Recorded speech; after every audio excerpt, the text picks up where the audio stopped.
இனி வருகின்ற நாட்கள் உங்களுக்கு நல்லதே நடக்கட்டும். அனைவருக்கும் வணக்கம். நம்ம இன்னைக்கு பார்க்க இருக்கிற ராசி ரிஷபராசி. ரிஷபராசி என்பவர்களுக்கு அடுத்து வருகின்ற 30 நாட்களும் எப்படி அமைந்திருக்கு அப்படிங்கிறது இந்த வீடியோவில் ரொம்ப விளக்கமாக சொல்லியிருக்கோம். நிச்சயமாக இந்த வீடியோ உங்களுக்கு ரொம்பவும் பயனுள்ளதாக இருக்கும். அதனால் வீடியோவை கடைசி வரைக்கும் பாருங்கள். நீங்கள் இப்போ தான் ஃபஸ்ட் டைமாக நம்ம சேனலை பார்க்குறதா இருந்தால் நம்ம சேனலை சப்ஸ்கிரைப் பண்ணிவிட்டு கூடவே இருக்கிற பெல் ஐக்கானையும் கிளிக் பண்ணிக்கோங்க. அப்போ தான் நாங்கள் போடுற ஒவ்வொரு வீடியோவுமே உங்களுக்கு நோட்டிஃபிகேஷனாக வரும். நீங்கள் ரிஷபராசி அன்பராக இருந்தால் மறக்காமல் நம்மளுடைய சேனலுக்கு ஒரு லைக் கொடுத்துட்டு உங்களுடைய உறவுகள் வகையில் அல்லது நண்பர்கள் வகையில் யாராவது ரிஷபராசி அன்பர்கள் இருக்காங்க அப்படின்னா மறக்காமல் இந்த வீடியோவை அவங்களுக்கும் ஷேர் பண்ணிவிடுங்க. ரிஷபராசியில் நீங்கள் எந்த நட்சத்திரத்தில் பிறந்தீங்க, உங்களுடைய இஷ்ட தெய்வ பெயர் என்ன அப்படிங்கிறத மறக்காமல் எங்களுடைய கமெண்ட் பாக்ஸில் தெரிவிங்க. ஜோதிட ரீதியாக உங்களுக்கு ஏதாவது சந்தேகம் இருக்குது அல்லது ஜோதிடர்கிட்ட ஏதாவது ஆலோசனை வேணும் அப்படின்னா டிஸ்கிரிப்ஷனில் ஜோதிடரோட வாட்ஸ்அப் நம்பர் கொடுக்கப்பட்டிருக்கு. அந்த நம்பருக்கு கால் பண்ணி முன்பதிவு செய்துக்கோங்க. உங்களுடைய சந்தேகங்களுக்கு நல்ல ஒரு தீர்வு கிடைக்கும். இந்த ரிஷபராசி அன்பர்களை பொறுத்தவரைக்கும் வருகின்ற நாட்கள் ரொம்ப யோகமான நாட்களாக அமைந்திருக்கு அப்படின்னே சொல்லலாம். ஏன்னா தனஸ்தானத்தில் குரு பகவான் அமர்ந்திருப்பதனால இந்த தருணத்தில் நீங்கள் முயற்சி செய்கிற ஒவ்வொரு விஷயமே உங்களுக்கு யோகமாக அமைந்திருக்கு அப்படின்னே சொல்லலாம். ஏன்னா பாக்கியஸ்தானத்தில் சனி பகவானும் ராகுவும் இணைந்திருக்காங்க. லாபஸ்தானத்தில் சுக்கிரனும் சுப பலனை பெற்றுள்ள தர இருக்கிறார். அதனால் இந்த காலகட்டத்தில் நீங்கள் முயற்சி செய்கிற ஒவ்வொரு விஷயமே உங்களுக்கு நல்ல ஒரு முன்னேற்றத்தையும் நல்ல ஒரு லாபத்தையும் பெற்றுத்தரும். இந்த மாதம் முழுவதுமே பணம் பற்றாக்குறை அப்படிங்கிறது ஒன்று இருக்காதுன்னு கூட சொல்லலாம். ஏன்னா இந்த காலகட்டத்தில் நீங்கள் முயற்சி செய்கிற ஒவ்வொரு விஷயமே உங்களுக்கு நல்ல லாபத்தை கொடுக்கும். திட்டமிட்டு ஒவ்வொரு விஷயத்துலையும் செலவு செய்வீங்க. சேமிக்கிறதுக்கான சாத்தியக்கூறு இந்த மாதத்தில் அதிகமாகவே இருக்குது. குடும்பத்தில் நல்ல ஒரு அமைதி இருக்கும். சுப நிகழ்வுகள் நடைபெறக்கூடிய யோகம் இருக்குது. சுப செலவுகள் ஒன்று இந்த மாதத்தில் நீங்கள் செய்வீங்க. அதே மாதிரி சுப செலவுகளுக்காக இந்த மாதத்தில் கொஞ்சம் அதிகமாகவே செலவு செய்வீங்க. ஆயினும் எவ்வளோ பிரச்சனை வந்தாலும் அதை சமாளிக்கக்கூடிய ஒரு சூழ்நிலை உங்களுக்கு இந்த மாதத்தில் இருக்குது அப்படின்னே சொல்லலாம். திருமண வயதில் இருக்கிறவங்க வரன் பார்த்தீங்க அப்படின்னா நல்ல ஒரு வரன் அமையக்கூடிய யோகமான மாதமாக அமைந்திருக்கு. இந்த காலகட்டத்தில் முயற்சி பண்ணிங்கன்னா நல்ல ஒரு வரன் அமையும். ஜென்ம ராசியில் சூரியன் சஞ்சரிக்கிறார். உஷ்ணம் சம்பந்தமான பிரச்சனைகள் வரக்கூடிய சூழ்நிலை இருக்குது. அதனால் இந்த காலகட்டத்தில் தண்ணீர் அதிகமாக எடுத்துக்கோங்க. அதே மாதிரி வெளியில் வெயிலில் போகிறோம் அப்படின்னா இந்த காலகட்டத்தில் கொஞ்சம் குளிர்ச்சியான உணவுகளை எடுத்துக்கோங்க. அதே மாதிரி வெளியில் அலையிறத கொஞ்சம் குறைச்சிக்கோங்க. ஏன்னா இந்த காலகட்டத்தில் உத்தியோகத்தில் இருக்கிறவங்களை பொறுத்த வரைக்கும் ஜீவஸ்தானத்தில் ஜீவகாரகனாகிய சனி பகவான் ராகுவுடன் இணைந்திருப்பதனால பொறுப்புகள் அதிகமாக இருக்கும். பொறுப்புகள் அதிகமாகிறதுனால பணி சுமை கொஞ்சம் அதிகமாக இருக்கணும். இந்த காலகட்டத்தில் உங்களுடைய தகுதிக்கு நல்ல ஒரு ஊதியம் கிடைக்கக்கூடிய யோகமான மாதமாக அமைந்திருக்கு அப்படின்னே சொல்லலாம். தசாபுத்தி உங்களுக்கு சாதகமாக இருக்குது. ஊதிய உயர்வு, பணி உயர்வு இதெல்லாம் கிடைக்கக்கூடிய யோகம் இருக்குது. வெளிநாடு செல்லலாம் அப்படின்னு சொல்லி ஒரு சில ரிஷபராசி என்பவர்களாக ரொம்ப காலமாக முயற்சி பண்ணிகிட்டு இருப்பீங்க. இந்த காலகட்டத்தில் முயற்சி பண்ணுங்கள். வெளிநாடு சென்று பணியாற்றுவதற்கான வாய்ப்பு இந்த காலகட்டத்தில் கிடைக்கும். அதே மாதிரி அதற்கான ஆக்கப்பூர்வமான முயற்சியில் இந்த காலகட்டத்தில் நீங்கள் இறங்குனீங்க அப்படின்னா கண்டிப்பாக உங்களுக்கு வெற்றி கிடைக்கும்.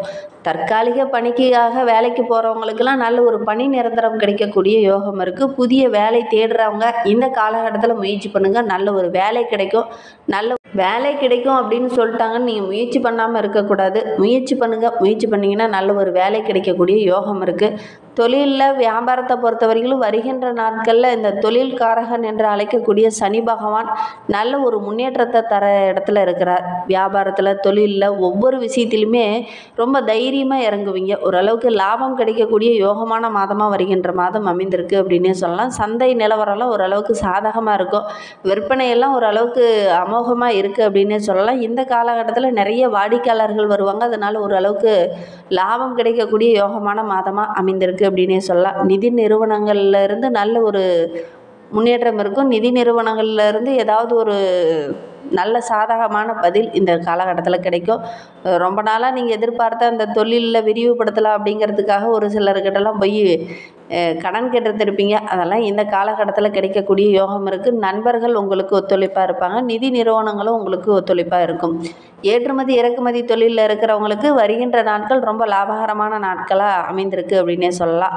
புதிய ஒப்பந்தங்கள்லாம் இந்த காலகட்டத்தில் கையெழுத்தாகும். தசாபுத்தி அனுகூலமாக இருக்கிறதுனால வியாபாரத்தை விருத்திப்படுத்தலாம் அப்படின்னு சொல்லி ஒரு சிலர்லாம் முயற்சி பண்ணுவீங்க. முயற்சி பண்ணுங்கள். கண்டிப்பாக நல்ல ஒரு வாய்ப்பு இந்த காலகட்டத்தில் கிடைக்கும் அப்படின்னே சொல்லலாம். புதிய ஆர்டர்கள்லாம் கிடைக்கக்கூடிய யோகம் இருக்குது. கலைத்துறையை சார்ந்த நண்பர்களுக்கு இந்த காலகட்டம் ரொம்ப மகிழ்ச்சிகரமான காலகட்டமாக அமைந்திருக்கு அப்படின்னே சொல்லலாம். சுக்கிரன் அதிகாரத்தில் உள்ளதுனால சனியும் அதோட ராகு புதன் இவங்கெல்லாம் கூட்டாக இருக்கிறதுனால தொழிலில் நல்ல ஒரு முன்னேற்றம் இருக்கும். இந்த காலகட்டத்தில் உங்களுடைய புத்தி ரொம்ப தெளிவாக இருக்குது. ஜோதிடத்தில் பார்க்கும்போது புராதனமான ஜோதிடம் நூலில் கூட இதை பற்றி விளக்கமாக சொல்லியிருக்காங்க. சனி பகவானும் ராகுவும் ஒருவருக்கு அனுகூலமாக இருந்தான்னா அந்த ஆண்டே ரொம்ப லாபகரமாக இருக்கும் அப்படின்னு சொல்லுவாங்க. நிறைய வாய்ப்புகள் இந்த காலகட்டத்தில் உங்களை தேடி வரும். வாய்ப்புகளை கரெக்டாக பயன்படுத்திக்கோங்க. ஒரு சிலருக்கெல்லாம் வெளிநாடு செல்லக்கூடிய யோகம் இருக்குது. வெளிநாட்டுக்கு போய் ஏதாவது ஒரு நிகழ்ச்சியில் கலந்து கொள்ளக்கூடிய வாய்ப்பும் இந்த கலைத்துறையை சார்ந்த நண்பர்களுக்கு வருகின்ற நாட்களில் அமையும். வருமானம் சிறப்பாக இருக்குது.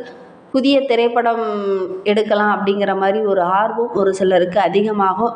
புதிதாக ஒரு விஷயத்தில் இறங்கணும், புதிதாக நம்ம ஒரு திரைத்துறையில் வரணும் அப்படிங்கிறதுக்காக ஆர்வமுள்ளவங்க நிறைய பேர் இந்த காலகட்டத்தில் இருப்பீங்க.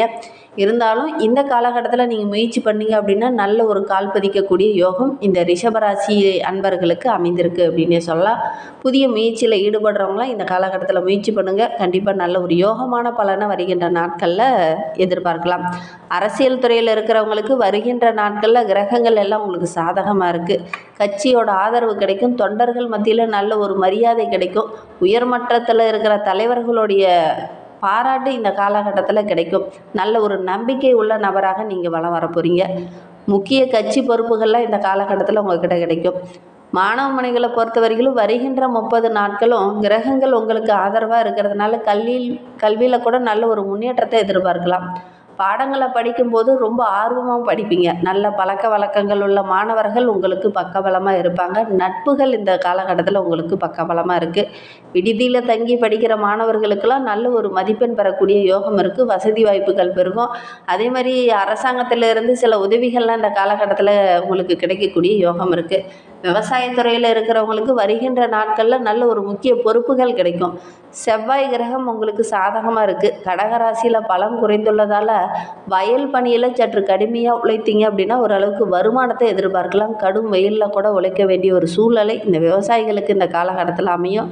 ஆனாலும் உங்களுடைய உழைப்புக்கேற்ற நல்ல ஒரு பலன் வருமானம் கிடைக்கக்கூடிய யோகமான மாதமாக வருகின்ற மாதம் அமைந்திருக்கு. மனநிறைவு கிடைக்கும். பழைய கடனெல்லாம் அடைச்சிட்டு ஒரு நிம்மதியான வாழ்க்கையை இனி இந்த விவசாயத்துறையை சார்ந்த இந்த ரிஷபராசி என்பர்கள் பெற இருக்காங்க அப்படின்னே சொல்லலாம். பெண்களை பொறுத்த வரைக்கும் வருகின்ற நாட்களில் சுக்கிரன் குருவும் உங்களுக்கு அனுகூலமாக இருக்கிறதுனால இந்த மாதம் முழுவதுமே குடும்ப பொறுப்புகளில் நல்ல ஒரு நிம்மதி மனநிறைவு இதெல்லாம் கிடைக்கக்கூடிய யோகமான மாதமாக அமைந்திருக்கு. திருமண வயதில் இருக்கிற பெண்கள் வரன் தேடினீங்க அப்படின்னா நல்ல ஒரு வரன் அமையக்கூடிய யோகம் இருக்குது.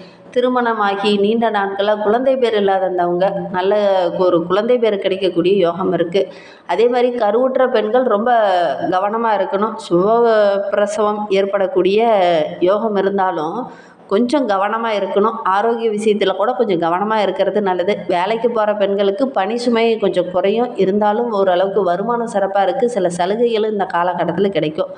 அதே மாதிரி அலைச்சல் கொஞ்சம் அதிகமாக இருக்கும். அலைச்சல் அதிகமாக இருந்தாலும் உங்களுடைய கடினமான உழைப்புக்கு நல்ல ஒரு பலன் கிடைக்கக்கூடிய யோகமான மாதமாக வருகின்ற மாதம் அமைந்திருக்கு அப்படின்னே சொல்லலாம். அலைச்சலை மட்டும் கொஞ்சம் குறைச்சிக்கோங்க. குறிப்பாக வெயிலில் அலைவதை கொஞ்சம் குறைச்சிக்கோங்க. இன்னுமே உங்களுடைய வாழ்க்கை ரொம்ப சிறப்பாக இருக்கணும் அப்படின்னா திருநள்ளாறு ஒரு முறை சென்று வழிபட்டுட்டு வாங்க. கண்டிப்பாக உங்களுடைய வாழ்க்கையில் உள்ள பிரச்சனைகள் படிப்படியாக குறையும். திருநள்ளாறு சென்று அங்கே கோவிலில் தீபத்தில் தவறாமல் எண்ணெய் சேர்த்து தீபம் ஏற்றி வழிபட்டுக்கிடுவாங்க. கண்டிப்பாக உங்களுடைய வாழ்க்கையில் உள்ள பிரச்சனைகள் படிப்படியாக குறையும். நம்பிக்கையோடு செய்யுங்க. திருநள்ளாறு செல்ல முடியாதவங்க திருக்கொல்லிக்காடு, திருநாகேஸ்வரம் இந்த தலங்களுக்கெல்லாம் சென்று வழிபடுறது ரொம்பவும் நல்லது. அங்கேயுமே எங்களால் போக முடியாது அப்படின்னு நினைக்கிறவங்க முடியாத இயலாத இருக்கிறாங்க பார்த்தீங்களா, அவங்களுக்கு வீட்டுக்கு தேவையான பூஜை பொருள்களை வாங்கி கொடுங்க. சனிக்கிழமையில் மாலை வேளையில் எள்ளெண்ணெய் தீபம் ஏற்றி வழிபட்டுட்டு வாங்க. அருகில் நவகிரகங்கள் இருக்குது அப்படின்னா அந்த நவகிரகங்களில் உள்ள சனி பகவானுக்கும் ராகு பகவானுக்கும் தீபம் ஏற்றி வழிபட்டுட்டு வாங்க. தோஷத்திற்கு நல்ல ஒரு நிவாரணமாக இருக்கும். இந்த மாதிரி பயனுள்ள தகவலை தொடர்ந்து கேட்கணும் அப்படின்னு நினச்சிங்கன்னா நம்ம சேனலை சப்ஸ்கிரைப் பண்ணிவிட்டு கூடவே இருக்கிற பெல் ஐக்கானையும் கிளிக் பண்ணிக்கோங்க. அப்போ தான் நாங்கள் போடுற ஒவ்வொரு வீடியோவுமே உங்களுக்கு நோட்டிஃபிகேஷனாக வரும். நீங்கள் ரிஷபராசி அன்பராக இருந்தால் மறக்காமல் நம்மளுடைய சேனலுக்கு ஒரு லைக் கொடுத்துட்டு உங்களுடைய உறவுகள் வகையில் அல்லது நண்பர்கள் வகையில் யாராவது ரிஷபராசி அன்பர்கள் இருக்காங்க அப்படின்னா மறக்காமல் இந்த வீடியோவை அவங்களுக்கும் ஷேர் பண்ணி விடுங்க. ரிஷப ராசியில் நீங்கள் எந்த நட்சத்திரத்தில் பிறந்தீங்க, உங்களுடைய இஷ்ட தெய்வ பெயர் என்ன அப்படிங்கிறத மறக்காமல் எங்களுடைய கமெண்ட் பாக்ஸில் தெரிவிங்க. ஜோதிட ரீதியாக உங்களுக்கு சந்தேகம் இருக்குன்னா டிஸ்கிரிப்ஷனில்